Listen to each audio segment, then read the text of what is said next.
और आइए अब अगली खबर की तरफ बढ़ेंगे और आज से करीब 12 साल पहले 2 अक्टूबर तारीख थी, भारतवासियों के लिए बेहद अहम दिन था।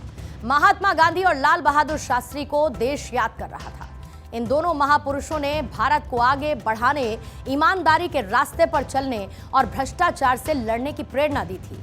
और इसी दिन अरविंद केजरीवाल देश के तमाम न्यूज चैनल्स पर एक साथ नजर आ रहे थे। देश के तमाम राजनीतिक दलों को भ्रष्ट बता रहे थे, खासकर कांग्रेस और बीजेपी को।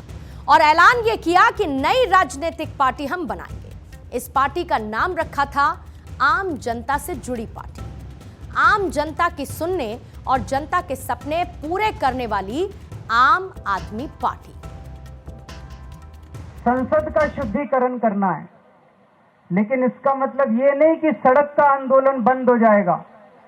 अब आंदोलन सड़क पे भी होगा और संसद के अंदर भी होगा, दोनों जगह आंदोलन होगा।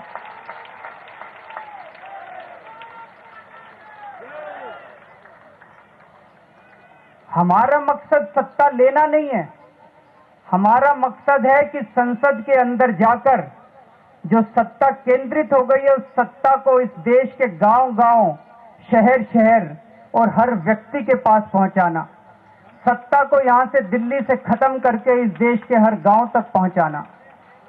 सत्ता लेने नहीं, सत्ता को वहां से हटाकर जनता को देने के लिए जाना है अब हम लोगों को। आम आदमी पार्टी बनाते वक्त बड़े बड़े दावे हुए थे। भ्रष्टाचार मुक्त सरकार, गरीबों की सरकार, गरीब आदमी की सुध लेने वाली सरकार और न जाने क्या क्या कहा गया। और बदलते वक्त के साथ और भी नए नए जुमले जोड़ दिए गए। ईमानदारी के आगे कट्टर शब्द को जोड़ दिया गया। कहा यह गया कि आम आदमी पार्टी का एक नेता कट्टर ईमानदार है और उसकी ईमानदारी की कस्में खाई जाती हैं।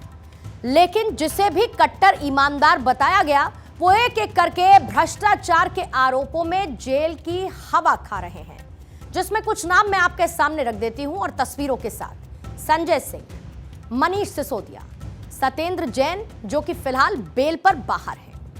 ये तीनों भ्रष्टाचार के आरोपों को झेल रहे हैं। सबसे पहले हवाला के आरोप लगे दिल्ली के स्वास्थ्य मंत्री सत्येंद्र जैन पर, जो कि जेल मंत्री भी थे और जेल में रेप के आरोपी से मसाज करवा रहे थे।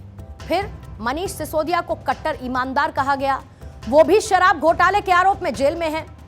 फिर संजय सिंह आए और दावे हुए कि उन पर एक आना भी हेरा फेरी का आरोप नहीं लग सकता है।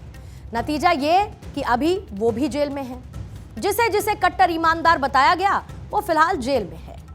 अब आज की बड़ी खबर की बात कर लेते हैं और फिर उस खबर और खबर से जुड़े हुए किरदारों की डिटेल्स भी आपको बताऊंगी। दिल्ली के शराब घोटाले में दिल्ली के मुख्यमंत्री अरविंद केजरीवाल की पेशी होनी है। ईडी ने अरविंद केजरीवाल को समन भेजकर पूछताछ के लिए बुलाया है और एक बार नहीं, ये तीसरी बार बुलाया गया है। और इसके साथ साथ ये भी आपको बता दूं कि सूत्रों के हवाले से खबर यह भी है कि ईडी के पास पुख्ता सबूत हैं अरविंद केजरीवाल को लेकर। ईडी के जारी तीसरे समन पर भी आज केजरीवाल पेश नहीं हुए।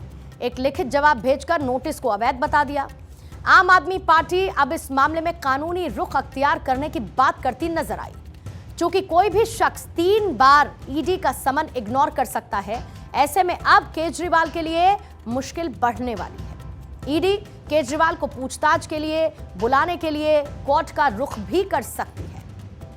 अब अरविंद केजरीवाल पूरे शराब घोटाले को ही फर्जी बता रहे हैं। वो ये कहते हैं कि उनकी पार्टी को गंदी राजनीति का शिकार बनाया जा रहा है।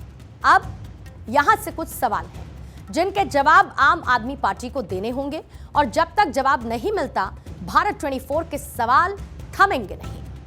अरविंद केजरीवाल को कैसे पता कि उनकी गिरफ्तारी होगी? मनीष सिसोदिया की गिरफ्तारी से पहले ही उनकी गिरफ्तारी की जानकारी उनको कैसे थी? संजय सिंह की गिरफ्तारी से पहले उनकी भी गिरफ्तारी की जानकारी अरविंद केजरीवाल को कैसे थी? दरअसल कहीं ना कहीं दिल्ली में शराब नीति में गड़बड़ झाले का आरोप पुख्ता होता जा रहा है। तभी तो इन्हें पहले से पता है कि कौन और कब गिरफ्तार होगा। ईडी ने जो चार्जशीट फाइल की उसमें कई जगह अरविंद केजरीवाल का नाम है। अब तक अरेस्ट किए गए आरोपियों में से कई ने केजरीवाल का नाम भी लिया है, तो पूछताछ होना लाजमी भी बनता है।